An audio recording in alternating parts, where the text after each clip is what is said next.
Hi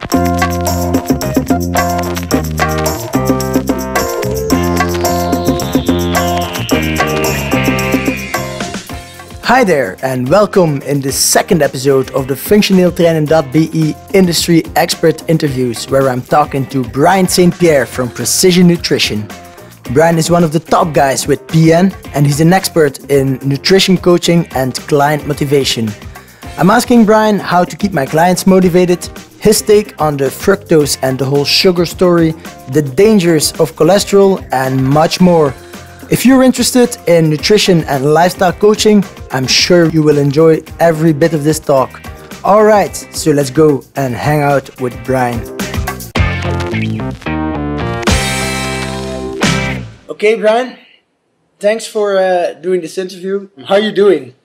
I'm doing very well, thank you. I'm glad to be here. Okay, so can you tell a little bit more about what Precision Nutrition is and what you guys at Precision Nutrition just do? Sure. Precision Nutrition is essentially like an online nutrition coaching company. We coach thousands of folks from all across the world every year through our coaching programs, either if they want to lose weight, gain muscle, just get more fit and healthy, build better habits, whatever the case may be. And in addition to that, we also certify fitness professionals to become Precision Nutrition certified and basically learn how to coach like we coach. That's the majority of what we do these days. I mean, we still have our binder and we still go out and give talks and things of that nature, but that's the majority of what we do. So why is Precision Nutrition different than some of the other nutrition programs? In my opinion, it's the most comprehensive. Most nutrition programs focus on just nutritional physiology, right? Like how food interacts with cell membranes, how food interacts with hormones, macronutrient breakdowns, X, Y, and Z.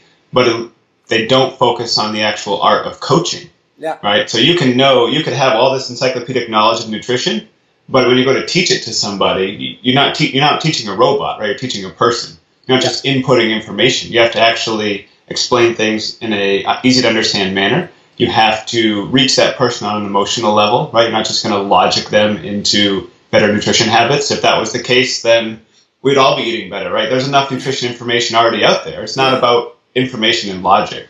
It's about building relationships and helping people to facilitate change. Okay.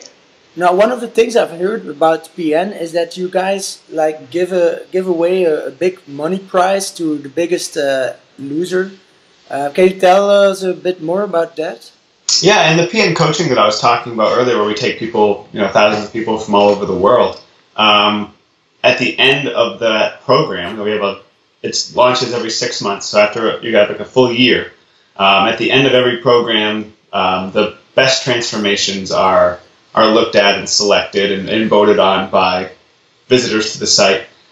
People who have not necessarily the best body, just the best transformation will get voted on, and they can win up to, I think it's now like, the winner gets like $25,000.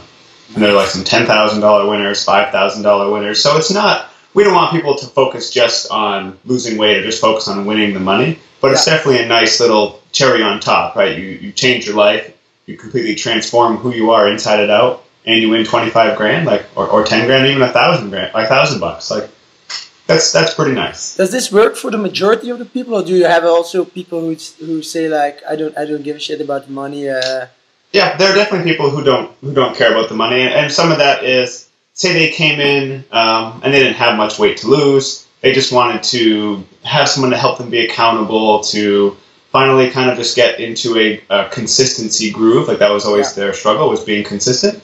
So if they just need to lose, let's say 10, 15 pounds, just improve a little bit of body composition, they're probably not going to win, right? Simply because it's about the best transformation, not the best body. Even if they look phenomenal at the end, if they look pretty good at the beginning, it's hard for someone like that to, say, compete against someone who lost 100 pounds. So it's not necessarily going to be a motivating factor for everybody.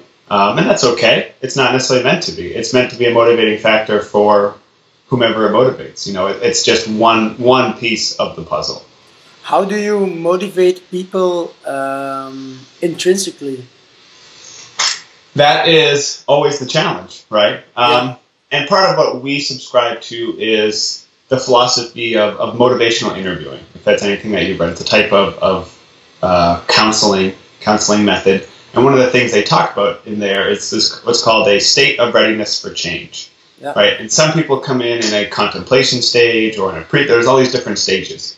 But if you have a client who's in like a pre-contemplation stage, they might still be talking to you, but they're not really ready to change. And there's almost nothing that you can do as a coach to facilitate that. Some people just simply aren't actually ready to do what it takes to change their life. However, if someone is in a contemplation stage where they're considering it, they're kind of ready for it, the best way to go about facilitating that change is about like the art of coaching, like I was talking about, learning how to connect with people, build a relationship, get them to do it step by step by step, one habit at a time, not overwhelm them, not just flood them with information and making all these changes all at once. People don't care how much you know until they know how much you care. Yeah. Right. So it's about building not that you have to be Mr. Rogers and be this like lovey-dovey. That's not what I'm saying. It's about just building a relationship. Tough love is a relationship as well, but you can only get there once you already have trust. Right. So you need to build a rapport, build a relationship, have a client-coach connection where you can actually communicate and talk, and then you go from there if they're ready to change. So what if they're not ready to change? You just say, sorry, I can help you, come back later? There are different ways you can go about it. If you really feel like, you've done everything you can, you've worked to build a connection and to facilitate change, and you can then talk to them about it. I'm not sure you're really ready to do what it takes to make these changes, and you do it gently or however that person might need it, and say you're always ready for them whenever they're ready to change. Whenever they want to come back and they feel like they're ready to change some habits or make some difference in their life, like you are here for them. You are more than willing to or more than happy to work with them in the future. Yeah. But at this moment, you don't feel like they're in a place where they're ready to do that. And you just have a discussion. Because maybe they'll say, you know what? No, sometimes that conversation alone can get people into the next stage where they're like, you know what? No, you're right. I have to do something different. And then they basically, that conversation facilitates the jump from a pre-contemplation stage to a contemplation or action stage. So how important is the social surroundings of the client, the peers? Yeah, that is super important, right? Like a support network or people they can talk to, lean on. If they have absolutely zero support, as great of a coach as you may be, that's going to make your job a hell of a lot tougher. And do you have like a strategic plan to incorporate them into the program? At PN we do. I mean, we have like a forum for all the clients who are in the coaching so they can have social support with one another. We have Facebook groups for the clients as well. I mean, the coaches will do all kinds of stuff to facilitate social support as best they can, especially since it's an online program, right? I'm not seeing these clients face to face. But we'll Skype, we'll work over phone, Google Hangouts, Google Groups, and we do much as we can. If you're someone who works with clients in person, one-on-one is fantastic, but I would also try to get clients in groups because then they can build rapport with one another. It helps keep them even more accountable because they don't want to disappoint this friend that they've made at the meetings. If you get everyone together every couple of weeks or every month or something like that. Social support is huge. So how would you suggest personal coaches to do this within their own practices? It would depend on where you work and the rules and regulations there. But if you have your own practice, for example, you have your own gym. Let's say you see clients one-on-one a couple days a week. It all depend on what you want to do, what people are open to. But something along the lines of like once a month or once every 2 weeks, or even less frequently, get groups of people together for let's say you want to give an education topic, or you can chat about all kinds of different things. You can use our PN. What a lot of coaches do is they use our binder and they create like a curriculum, like a 12-week curriculum or a 12-lesson curriculum, which they give out over the course of 6 months or a year or whatever the case may be. And they have people come in and they give an educational talk. And when they meet with them in private, it's like more of a personal counseling session. But with the groups, it's more of just like an education session. People get to chat, talk, communicate, share stories. Right, they get the ability to have a social network or people with like-minded goals, which goes a long way. Let's talk fructose. Yes, let's talk fructose. Yeah, it's an interesting subject, is it not? I don't know. I suspect you're familiar with the work of Dr. Robert Lustig and his war against fructose and sugar in particular. So, is this war of him? Is this vision? Is it valid? And do you think that sugar is the real bad guy in the obesity epidemic? Yes and no. Do I think sugar can be a problem? Absolutely, especially when it's overconsumed. Right? It's nutritionally empty. It contains nothing else except for carbohydrates and calories. Yeah. There are no vitamins, no minerals, no phytonutrients, antioxidants. Right? It comes packaged with nothing else. Yeah. So in that regard, it's definitely something to be mindful of. But to think it's the sole factor, or to think it is, then people can't consume sugar is wrong. Like, research does not bear that out. I am not one who subscribes to Robert Lustig's theory. Is huge amounts of fructose a problem? Absolutely. The research that shows fructose to be problematic has people taking excessively large doses of fructose, like 150 grams a day. Yeah. These type of studies are excellent for figuring out like metabolic pathways and figuring out what happens at the extremes.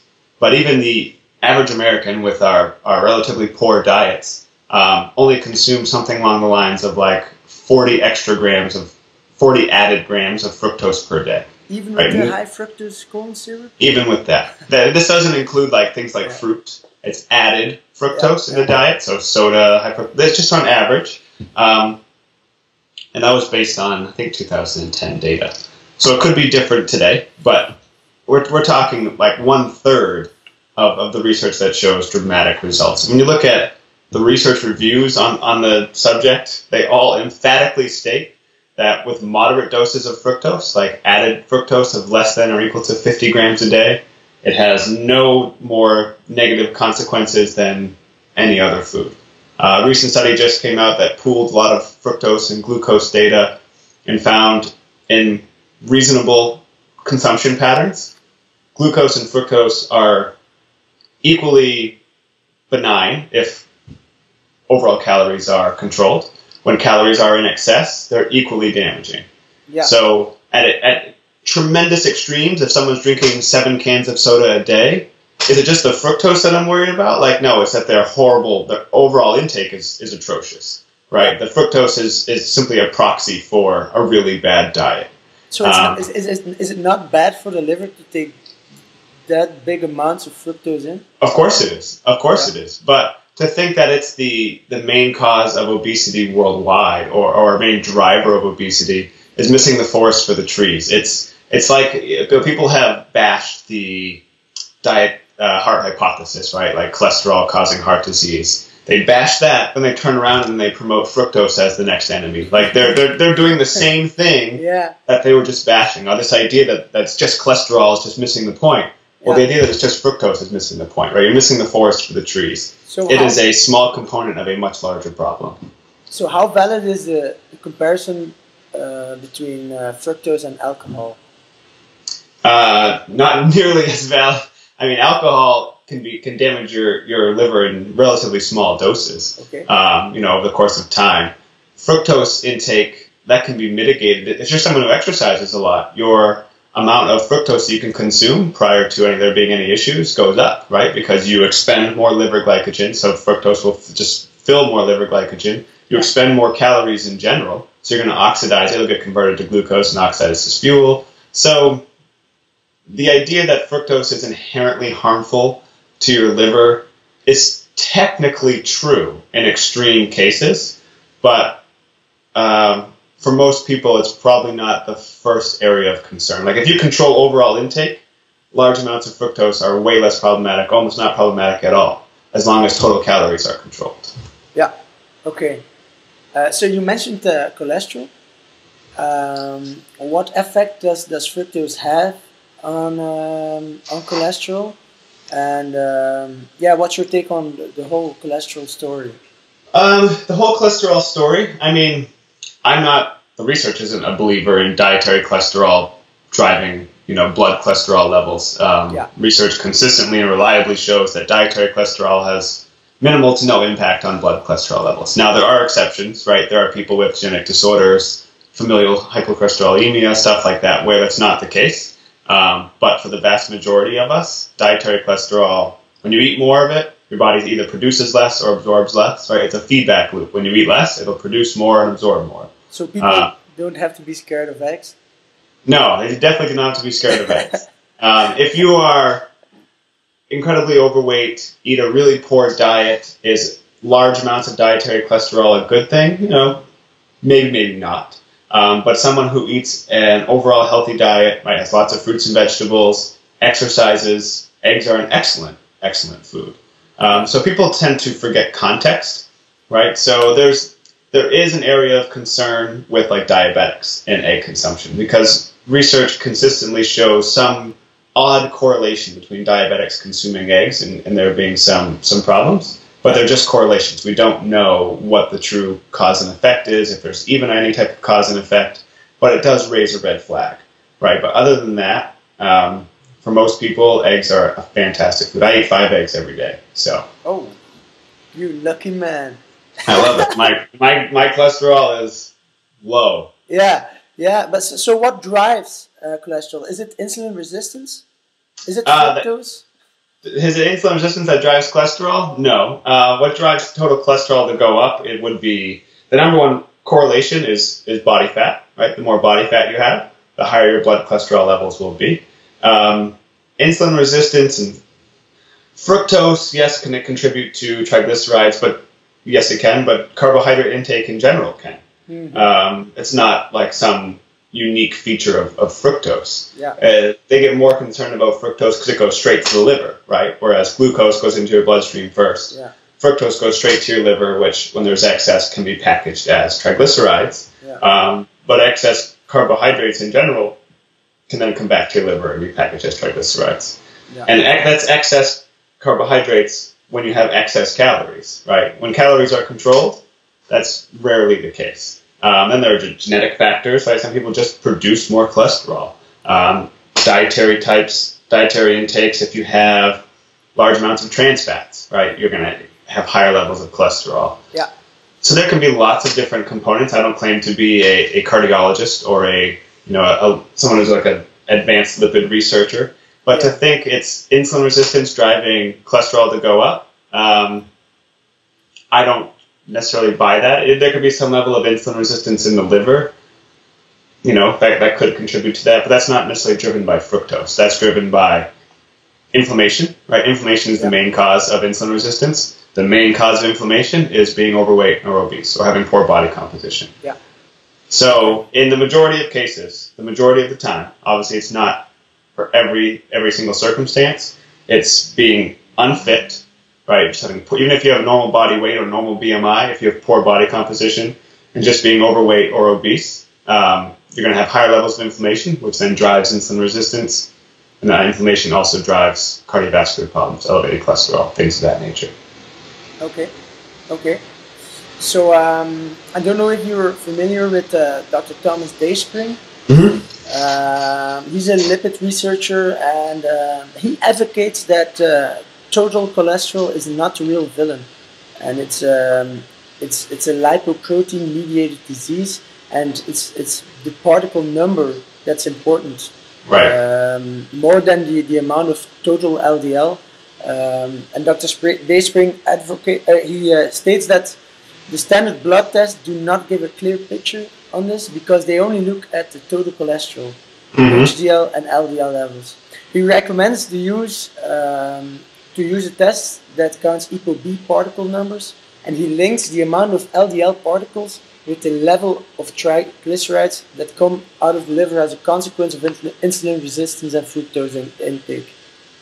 So I agree with the vast majority of what he's talking about. So that it's not the cholesterol itself, but the particle size and the particle amount that's the problem. It's not even necessarily particle size. It seems to be the most recent research that he's referring to, which I've looked at, seems to indicate that it's particle number, right? So when you get a blood test, you see your LDL number. That's simply the cholesterol content of your LDL particles. That's not the size of your particles. That's not the number of LDL particles you have. It's simply the amount of cholesterol in your LDL particles, which is actually calculated, not measured, but that's neither here nor there. So what research actually has shown us is that by far the greatest correlation to heart disease incidence is the more LDL particle numbers you have, the higher your risk. Even if your cholesterol content in those LDL particles is super low, it doesn't matter. It's basically a probabilities game. The more particles you have floating around in your bloodstream, the more apt they are to oxidize, the more apt they are to penetrate your arterial wall, become an atherosclerotic plaque. So it's really like a probabilities game. The more there are, the longer they're going to be around, the more apt they are to run into inflammation and oxidation and things of that nature, and then become a plaque, right? So absolutely, that seems to be the case. You know, you look at some really cool studies that compare even LDL particle size. We all thought that was important from an atherosclerosis standpoint. It may still prove out to be, and I don't think there's enough research to 100% definitively say, but it seems to be, doesn't matter, it's the particle number. However, the size seems to be related to like metabolic dysfunction. If you have, let's say, a high LDL particle number, but you have large and fluffy LDL, that would show that you're still at a higher risk for cardiovascular disease, but you seem to be at a lower risk for like diabetes. Because if you have large and fluffy LDL, that's likely because you don't have tremendous amounts of inflammation, you don't have insulin resistance, because you're large and fluffy LDL. When you have large amounts of inflammation, which then induces insulin resistance, but just large amounts of inflammation in general, that seems to cause your LDL to become smaller, which can increase risk of other issues. And that insulin resistance is caused by not inflammation. Being fit. Caused by, right. Now, so can excess fructose contribute to that? Sure, especially if you're already overweight, if you're consuming large amounts of fructose, absolutely. But it's just a contributing factor. If I drank 3 cans of soda a day, maintained my body weight, kept exercising, and maintained my body composition, that wouldn't cause me to suddenly have tremendous amounts of LDL particles. What seems to drive insulin resistance is inflammation. Far and away, we have tons and tons and tons of data to support that. That it's inflammation, low-grade inflammation, mostly induced by body fat, like particularly like visceral fat is by far, visceral fat and perivascular fat are the most damaging types of fat. Fat is an endocrine organ. It releases over 300 different compounds. And the more body fat you have, the more inflammatory compounds it releases. When you're lean and fit, it actually releases anti-inflammatory compounds like adiponectin. When you become heavier and overweight, or you just have poor body composition, you release tumor necrosis factor alpha, interleukins, all kinds of things that end up inducing insulin resistance. And it actually seems to be as a mechanism to stop further fat storage, right? We know insulin is a storage hormone. One of the things it does is enhance fat storage. It's one of its things. It enhances it. It doesn't regulate it. It enhances it. So if the body's inducing insulin resistance, it's trying to decrease insulin's ability to do its job. Yeah, that's one thing Dr. Lustig also talks about, how insulin blocks out the effect of leptin. What's your take on this? Is this valid? Blocks out the effect of leptin? Yeah, but when people with high insulin levels don't feel the effect of leptin. So when insulin drops, there's such a thing as leptin resistance. But to my knowledge, that's not necessarily caused by having high levels of insulin. That's just caused by having high levels of body fat. Right? There are people who are metabolically healthy even though they're obese. They're still leptin resistant. They can be still leptin resistant. They just don't have insulin resistance. Right? They're not at risk for developing diabetes. And this seems to be because they don't have inflammation. But insulin and leptin kind of work hand in hand together for the most part. You know, when you diet, for example, like your leptin will drop and your insulin will drop because they work as signals to your brain as the amount of calories you have on board, the amount of calories coming in. Leptin is released from your fat tissue.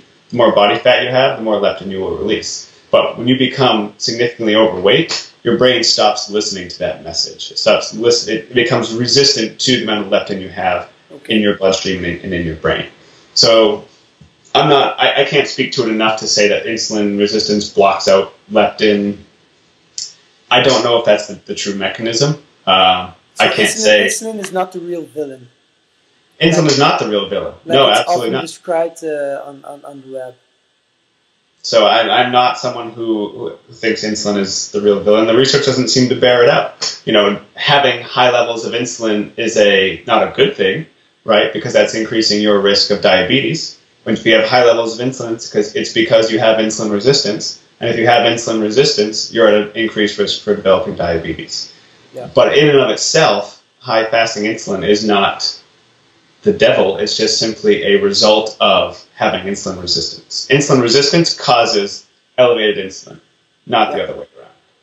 Talking about insulin, in 2012 a study was done by researchers where they studied the effect of a very low-carb ketogenic diet on 8 elite gymnasts. So they got leaner, they weighed less, and they performed the same.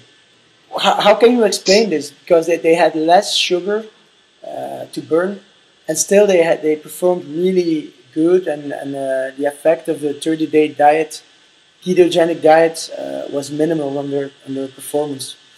Well, when you look at what they actually tested for performance variables, they looked at things that didn't require a lot of carbohydrates, right? Like doing 30 seconds of work, or doing some push-ups, or a squat jump, or a counter movement jump. Yeah. Those don't rely on glycolytic pathways, right? They rely on the ATP phosphocreatine system.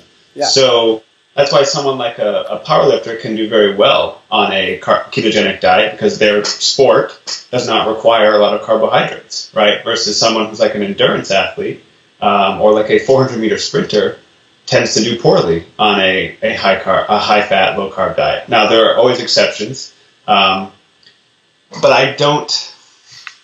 How long was the study for? Like, how was 30 days? They ate like this for 30 days. Yeah, and then so the question becomes, if you do it over a longer period of time, what would happen? Yeah. We don't really know. And then does something if there was a statistically insignificant drop over a longer time span, does it become a significant drop?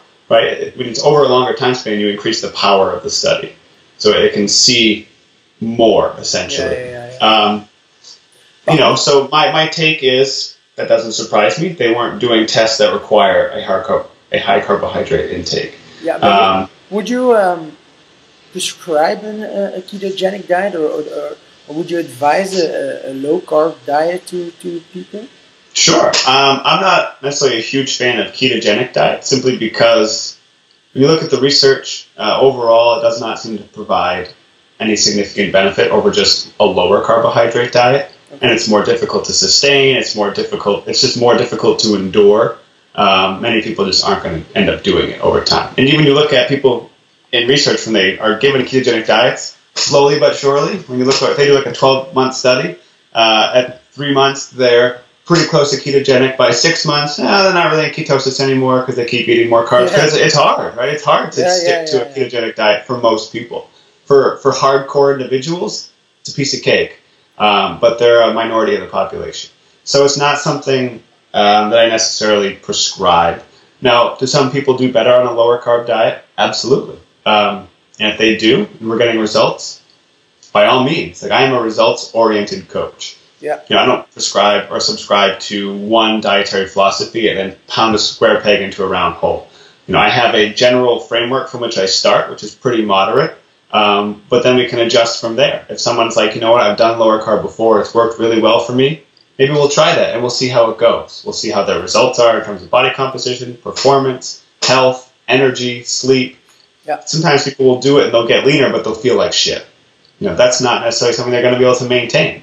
So maybe we'll modify. Some people will do better with more carbs. You just have to adjust based on your client. You can't subscribe to one dietary camp, because you look at there are tons of dietary camps, and they all have proponents or people who said they've had success on them. So if they all work, what do you take from that? What I take from that is people can thrive on all kinds of different approaches. You just have to find the approach that works for them. Okay.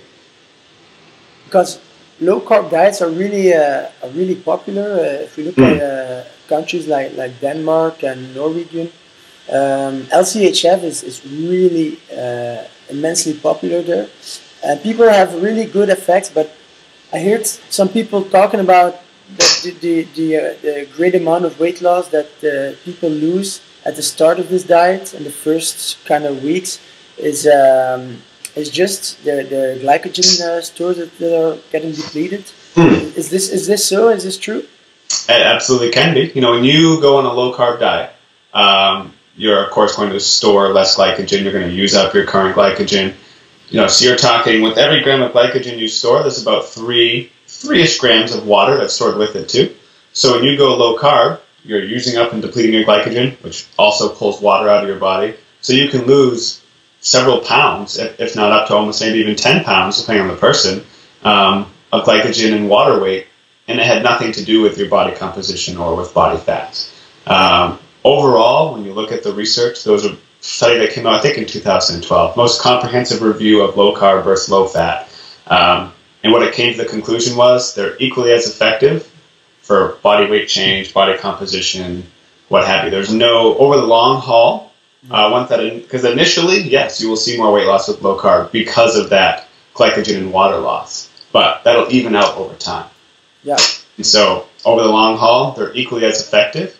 I think there can be some serious side effects to severe low carb diet, especially if you're combining a low carb diet with a highly active lifestyle. Glycogen or glucose is the fuel our body runs on. Yeah. So if you're someone who likes to hike and run or do CrossFit or do things that require glucose, you're going to need to eat more carbohydrates. Research consistently shows when you eat too few carbohydrates relative to your activity levels, your testosterone can drop, your cortisol can go up, you can have hypothalamic amenorrhea if you're a woman, you stop having your menses, your thyroid can go down, like all kinds of things can basically start to go wrong. Doesn't mean I advocate a high carb diet, it just means you need to match your carbohydrate intake to your activity level.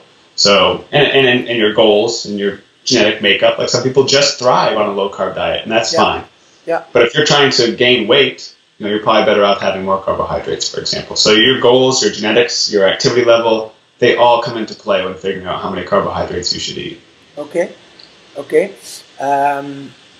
Talking about carbohydrates, in his book Wheat Belly, William Davis talks about how gluten are bad for you and for the digestive tract, and how certain components of wheat have addictive characteristics. Do you think this is true, and would you advise people to stop eating grains and bread in particular? I don't advise people to stop eating grains and bread, no.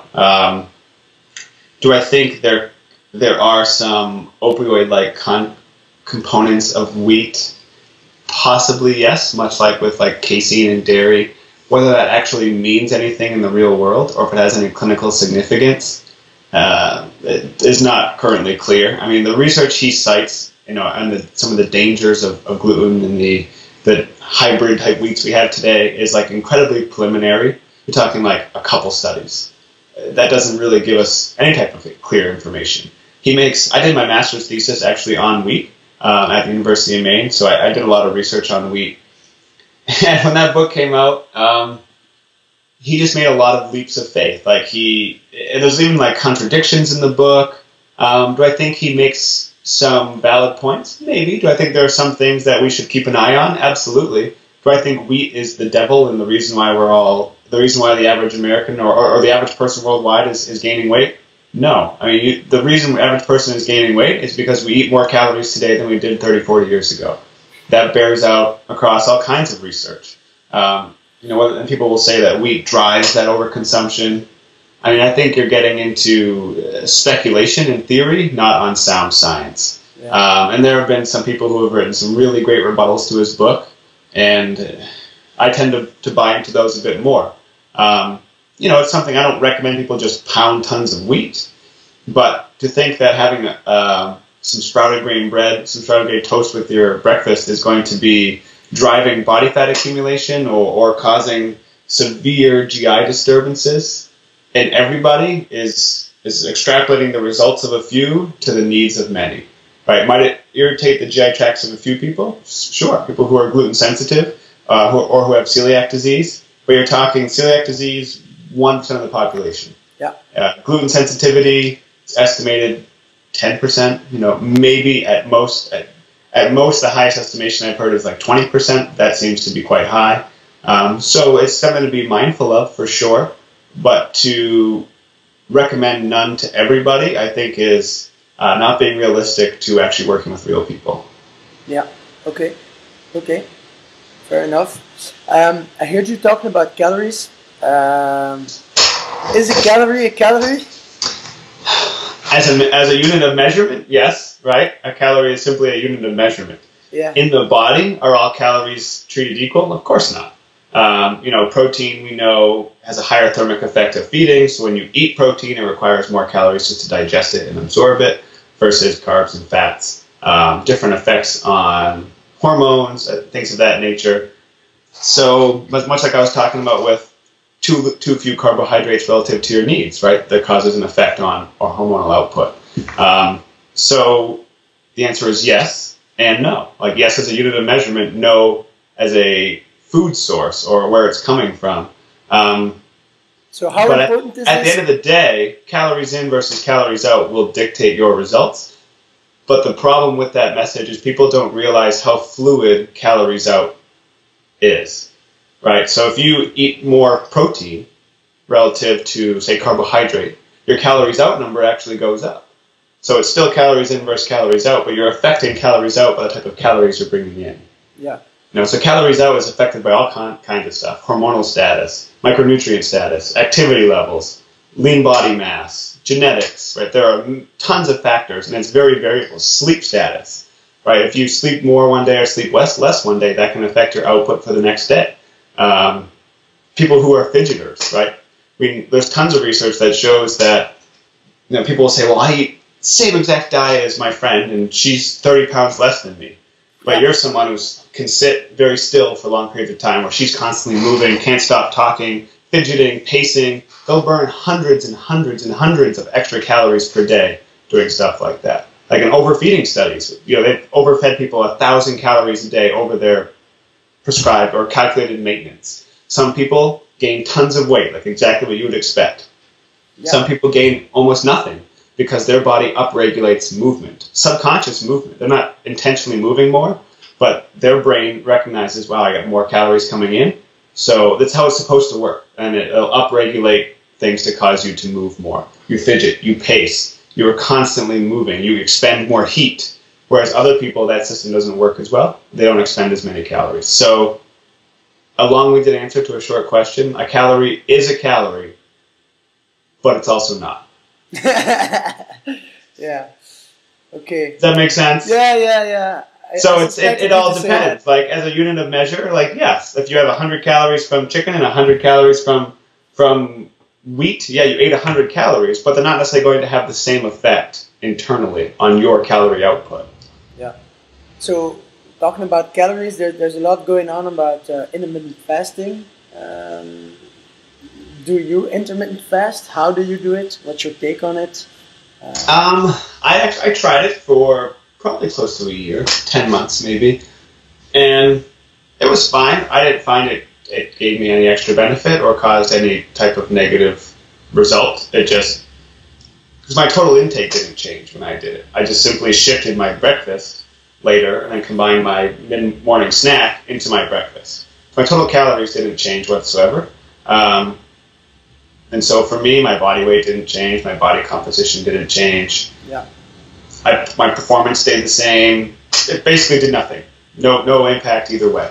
I know for some people it's worked really well. I also know for others it's caused some serious consequences.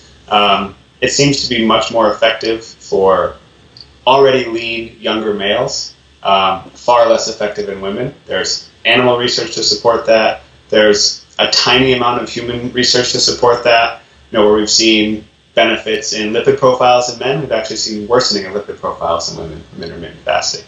And that just seems to be related to hormonal status. Yeah. Women are reproducers, right? They are the ones that actually have babies.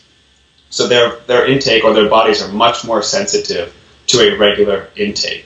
That's why when women have like too low of carbohydrates relative to their needs, even if their calories are pretty close to what they need, they can become amenorrheic. They stop having their menstrual cycle because their body recognizes like we're not in a state to be able to reproduce. Yeah. And so it seems to be the same thing with intermittent fasting. Generally, I'd say most people do the lean gains approach where they fast for 16 hours and eat for 8 hours. Yeah. Some people who do, they fast on Sundays or they pick one day a week where they fast. I think the 1 day a week actually, from anecdotal reports, seems to be less detrimental for some people, but also less effective for others. So it's like a give and take. The 16-8, I think, has had some better results in terms of body composition. Yeah. But because if you're doing it daily, it seems to impact some people more than just a 1 day a week fast. But that's based on anecdote and things I've heard, not based on like hard clinical data. Yeah.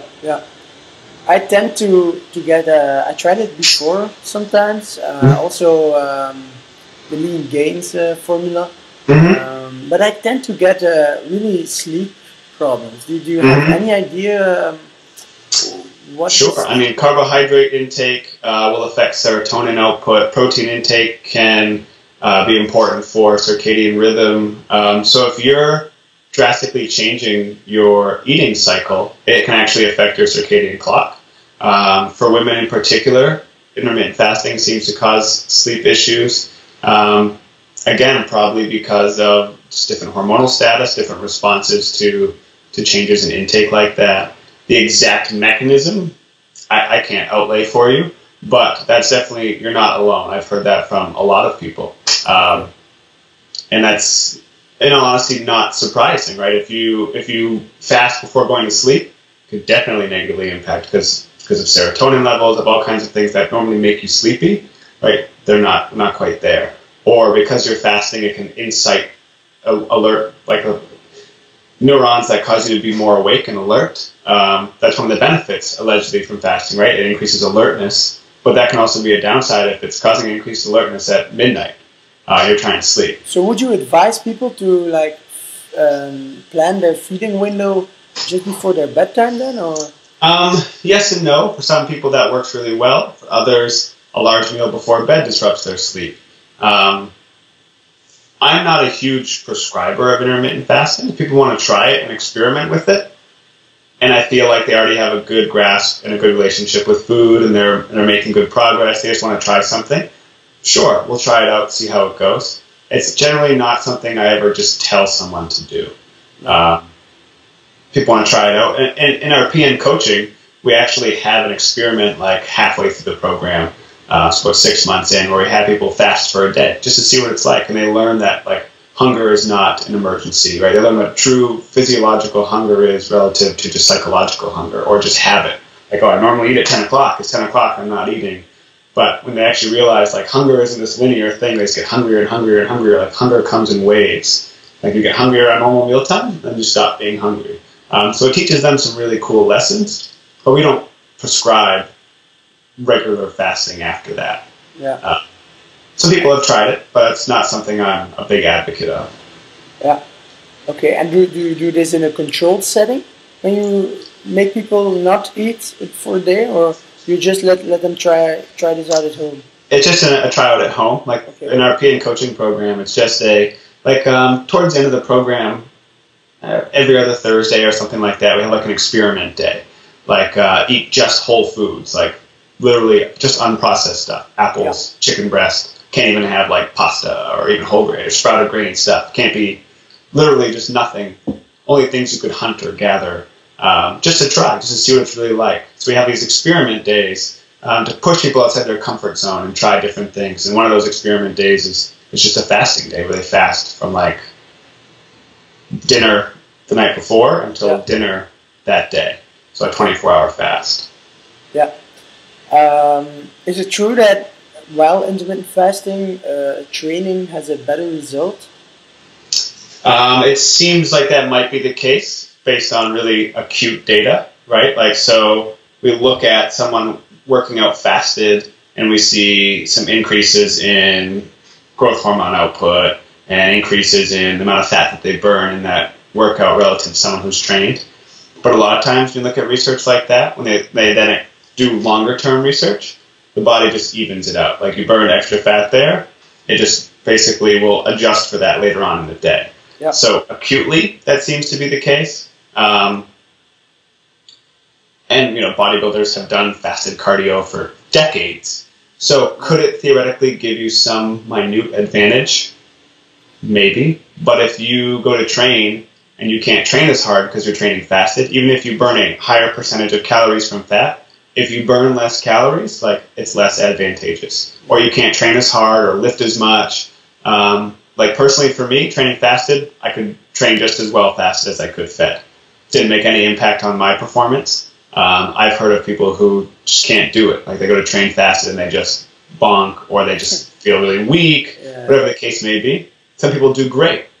So again, like I said before, like, I'm a results-oriented guy. If you do it, you perform well, and it's working for you, shit, yeah, why not do it? Yeah. Right? If you try it, even if it's supposed to work and it doesn't work for you, like, we'll try something else. I don't live and die by things that are supposed to work. Would you advise people to supplement with branched chain amino acids? Yeah, if someone's going to train fasted, especially if they're looking to improve body composition or performance variables, like, absolutely. Especially if it's been like a 16-hour fast or whatever. When I did it, I took like 10 grams of BCAAs before I trained, just to help maintain muscle mass, right? Inhibit muscle mass loss, things of that nature. So sure, I think that can be beneficial. But then technically you're not fasting anymore, huh? I probably wouldn't say that. I don't think, is that maybe even 40 calories? It's not a complete protein, so how that's actually calculated, I'm not 100% sure. It's like saying you have a cup of coffee and you're not fasting. Coffee technically has like 4 calories in it. Yeah. You're still fasting, right? It's not going to in any way knock you out of it. It's such a minute number that it's irrelevant. Okay. I heard you talking about protein. A lot of bro science on the internet states that in order to gain efficient lean body mass, people should eat like around 2 grams of protein per kilogram body weight. Is this something you're familiar with, or? Very. Yeah? Okay. Yeah. When it comes to gaining muscle, protein is important, but it's actually more important when you're trying to lose body fat, because protein is even more critical than to maintain your muscle mass. Because you're in a hypocaloric diet, you're trying to lose mass from your body, but you want to just lose the fat mass. Research seems to show that the minimum effective dose is 1.6 grams per kilogram for protein intake. But they've even shown in hard training athletes taking in like over 2 grams per kilogram wasn't even sufficient to inhibit lean mass loss. More effective, but I think doses as high as like 2.3 grams per kilogram were more effective than 2 grams per kilogram. So it all depends, right? Someone who's never really exercised, starts eating more protein and exercising, they might even gain lean mass while they lose body fat. Yeah. In a highly trained individual, you're not going to probably gain lean mass while you're losing weight, but your goal is to maintain as much lean mass as you can. So a higher protein diet can definitely do that. I'm an advocate of a higher protein diet in general, because protein is super important for building lean muscle, maintaining lean muscle, helping you burn body fat while keeping your muscle mass, inducing satiety. Right? Protein is far and away the most satiating macronutrient, so make you feel fuller for longer. Higher thermic effect of feeding. The list goes on and on. Now, does that mean some people will eat astronomical amounts of protein? I want you to eat a good amount of protein, but not so much that it's negatively impacting how much fat or carbohydrate you can eat relative to your needs. Yeah. Some people will eat 400 grams of protein, and then they'll have tiny amounts of fat and carbohydrate. Well, that's not a good idea, right? Protein is important, but not at the expense of the other calories and macronutrients and nutrients in general that you need. Yeah. How important is the combination with vegetables and other alkalic foods? Eating vegetables is always important. Decreased risk of pretty much everything. Any health problem you can think of, eating more vegetables is good for it, just about. Yeah. There is a limit, right? But at PN, the way we get people to eat more protein and veggies, we actually use like hand-sized portion guidelines. So we use our hand because it's portable, right? It comes with you wherever you go. You don't have to do any math and complicated measuring things. So, and it's scaled to the individual. Generally, the bigger you are, the bigger your hands. The smaller you are, the smaller your hands. So we recommend, like, for men, 2 palms of protein at every meal. For women, 1 palm of protein at every meal. Yeah. And that'll get you to the protein intake that you need, like you were talking about. 1.5, 2 grams per kilogram. If you're in that ballpark, you'll probably be just fine. If you're an elite athlete, you have to be more specific. That's one thing. But for most people, most of the time, 2 palms at meals for men, 1 palm for women. You know, for veggies, we do fists. So 2 fists of veggies at each meal for men, 1 fist for women. For carbohydrates, like starchy stuff or fruit, cupped handfuls. 2 cupped handfuls for men, 1 cupped handful for women. And fat, we use our thumbs. So 2 entire thumbs of fat-dense foods for men, so nuts, oils, stuff like that, avocado, or 1 thumb for women. These are just ballparks. It's just a framework to help you get a starting point, and then you adjust from there. If you're a guy and it's too much food for you, reduce a cupped handful of carbs from a few meals, or a thumb of fats from a few meals. If you're a woman and it's not enough for you, because women don't exactly need half as many calories as men, but it's just to give you really simple numbers, add a cupped handful of carbs, or add a thumb of fats, or add a palm of protein. It's just to give you portion size control, right? So you can eyeball things, and to give you a framework, right, for each meal. And this is based on you eating about 4 meals a day. So it gives you portion size, portion control, well-balanced meals, a good amount of protein, carbs, veggies, healthy fats. So you're meeting all of your hormonal needs, your energy needs, your protein needs, without overdoing anything, and then it's easy to adjust. Yeah. So you're advising people to eat 4 times a day. So in general. How important is timing of intake? Not very.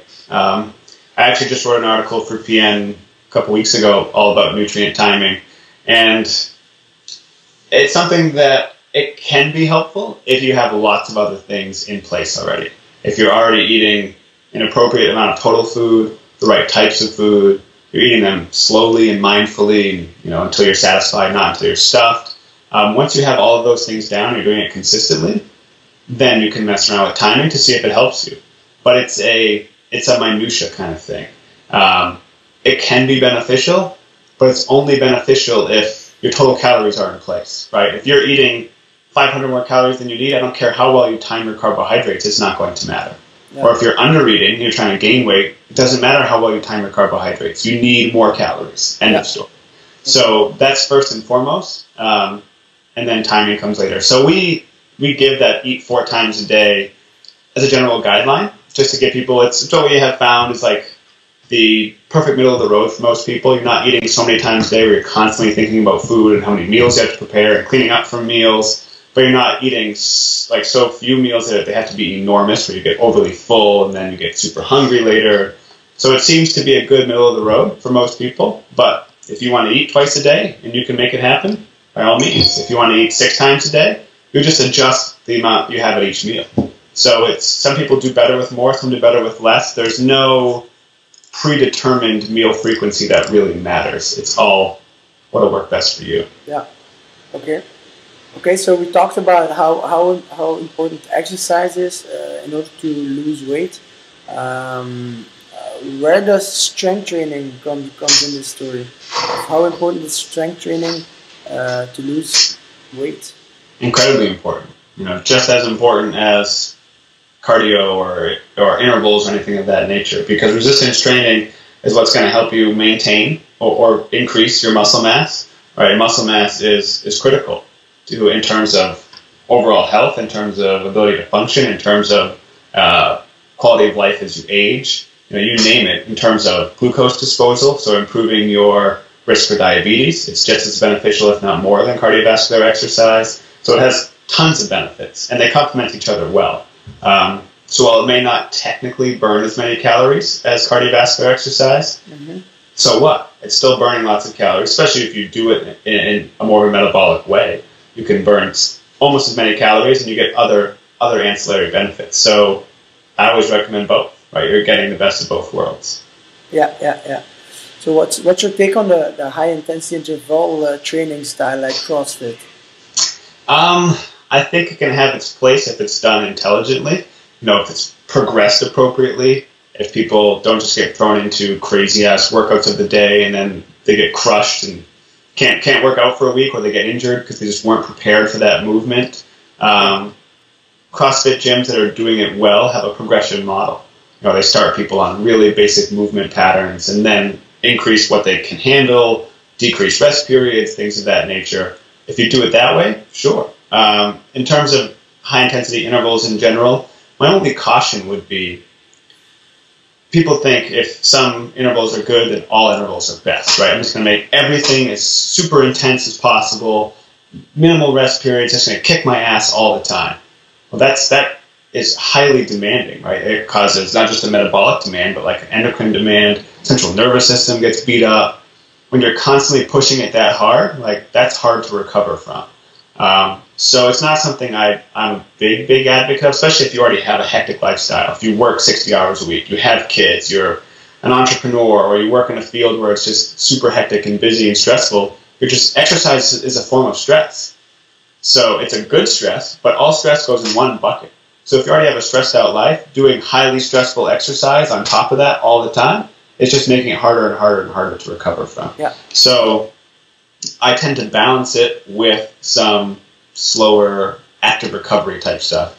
Walking your dog, doing yoga, playing with your kids, like less formal exercise, and definitely less intense, because that'll actually give you like central nervous system benefit, right? You're activating your parasympathetic nervous system, your rest and digest type stuff. So you're actually increasing recovery, still burning some calories, right? Still being active, but not in a way where you're inhibiting recovery. Okay, Brian, I've got one last question for you. Sure. What are the 3 books you would advise every trainer to read? Oh boy, that's a tough one. You can't say precision nutrition. I can't say precision nutrition? No. Boy, I would say it can be anything. Take your time. One of my favorite nutrition books of all time is The Omnivore's Dilemma by Michael Pollan. Okay. Simply because it's just a brilliant, compelling read. It's easy to read, and it's just really fascinating to learn more about where our food comes from and how it gets to us and how it's grown.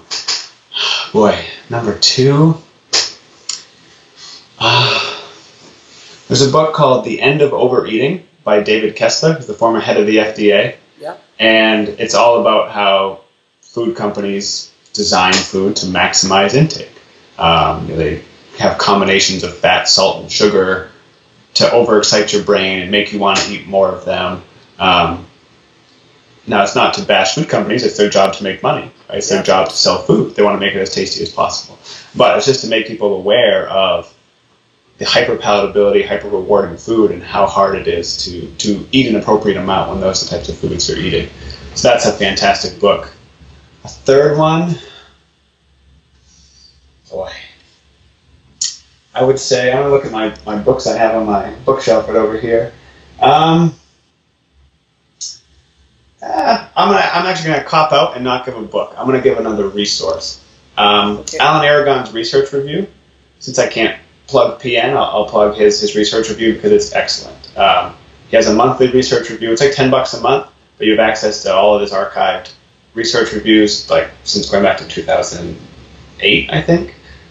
10 maybe, something along those lines. And it's fantastic. He has he does his own review to open every episode or every PDF where he reviews a topic, nutrient timing, saturated fat, whatever the case may be. And he reviews individual studies, and then has an in the lay press, a discussion that was in Men's Health or whatever the case may be. And it's worth every penny. It's a phenomenal resource, especially if you can't be someone who's constantly on top of the research. Yeah. He's on top of the research for you, breaks it down into its strengths, its weaknesses, its applicability. It's phenomenal. And how is he called? Alan Aragon. So it's A-L-A-N, Alan, Aragon, A-R-A-G-O-N, okay. And it's his research review, and it's top notch. Okay, thanks. I'll make sure the Belgian trainers get your tips. Absolutely, I appreciate it. Okay, so Brian, thank you so much for this interesting talk. I think we're trainers gonna have a lot of fun listening to this. It was very interesting. And I hope we can do this again sometime later. Absolutely. Thanks for having me on. It was a good time. Okay, thanks, man. All right. So have a good day. You too. Bye. Take care. Okay, that's it for Brian St Pierre. Next week, I have the honor to talk to one of the greatest experts on human movement and applied functional science. If you guessed Gary Gray, you're 100% right. My name is Leander. See you next week for a new industry expert podcast of functioneeltrainen.be.